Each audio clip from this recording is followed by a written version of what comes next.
और चलिए अब बात करते हैं प्रियंका गांधी की संपत्ति पर शुरू हुए सियासी संग्राम की। प्रियंका गांधी ने कल वायनाड लोकसभा उपचुनाव के लिए नामांकन दाखिल किया था, जिसमें उन्होंने अपनी और अपने पति रॉबर्ट वाड्रा की कुल संपत्ति 88 करोड़ रुपए बताई, जिस पर बीजेपी ने उन्हें घेर लिया है और आरोप लगाया गया है कि जब इनकम टैक्स विभाग इससे ज्यादा की डिमांड कर रहा है तो फिर हलफनामा दिया गया।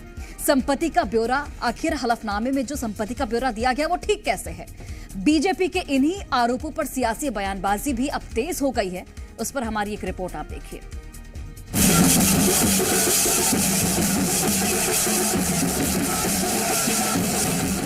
कांग्रेस की कद्दावर नेता प्रियंका गांधी वाड्रा ने कल वायनाड लोकसभा उपचुनाव के लिए उम्मीदवार के रूप में नामांकन भरा तो पूरी पार्टी का जोश हाई था।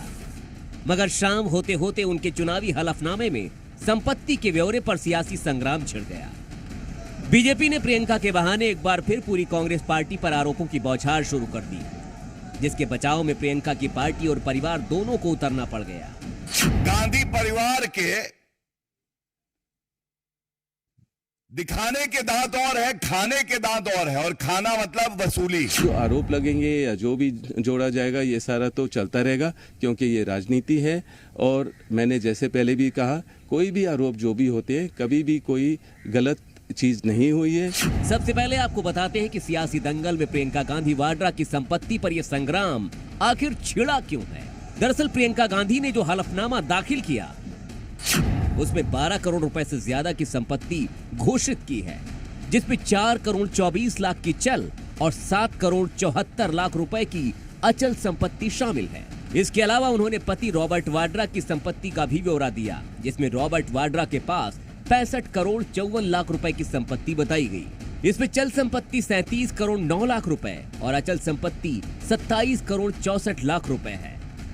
बीजेपी ने इसी हलफनामे में दाखिल संपत्ति पर सवाल उठाते हुए दावा किया कि प्रियंका और रॉबर्ट की कुल संपत्ति 88 करोड़ बताई गई है, जबकि इनकम टैक्स विभाग ज्यादा डिमांड कर रहा है। यानी दिखाने के दांत कुछ और खाने के दांत कुछ और हैं।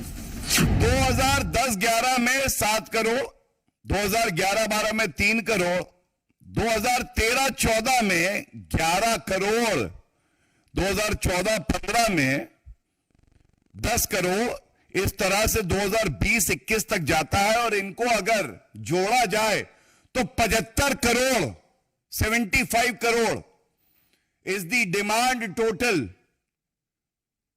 By the income tax department. BJP ने प्रियंका को घेरा तो रॉबर्ट वाड्रा जवाब देने सामने आए। उन्होंने आरोपों को बेबुनियाद बताते हुए दावा किया कि वो पहले भी ईडी सीबीआई के सवालों का जवाब दे चुके हैं और आगे भी तैयार हैं।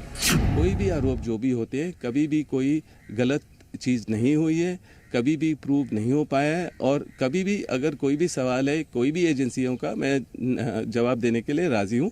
और ज़रूर राजनीति और ये सब आरोपों को अलग रखना चाहिए।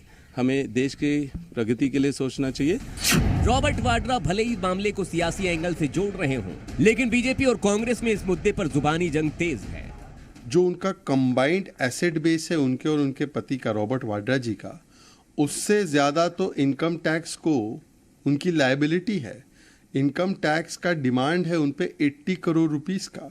अब सोचिए कि यदि 80 करोड़ रुपीस का इनकम टैक्स का डिमांड उन पर है तो असलियत में उनकी इनकम कितनी है और दिखाई कितनी जा रही। शहीदों के परिवार के बारे में उल्टा सीधा बोलने वाले लोग, जिसने देश को कई प्रधानमंत्री दिए, जिसके 2-2 प्रधानमंत्री देश पर शहीद हुए, जो परिवार 48 साल लगातार स्वतंत्रता संग्राम में जेल में रहा, अब उस परिवार के ऊपर कुछ ओछे लोग टीका टिप्पणी करते हैं तो शुद्ध रूप से अपनी थेथरई बतियाते हैं।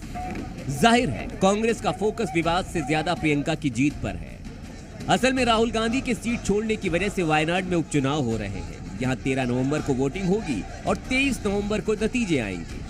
वायनाड में प्रियंका गांधी वाड्रा पहली बार चुनाव लड़ रही हैं, जिन्हें टक्कर देने के लिए बीजेपी ने उनके खिलाफ नव्या हरिदास को उतारा है। देखना होगा कि कांग्रेस के गढ़ वायनाड में प्रियंका पर उठे विवाद का क्या कुछ असर होता भी है या नहीं। ब्यूरो रिपोर्ट, जी मीडिया।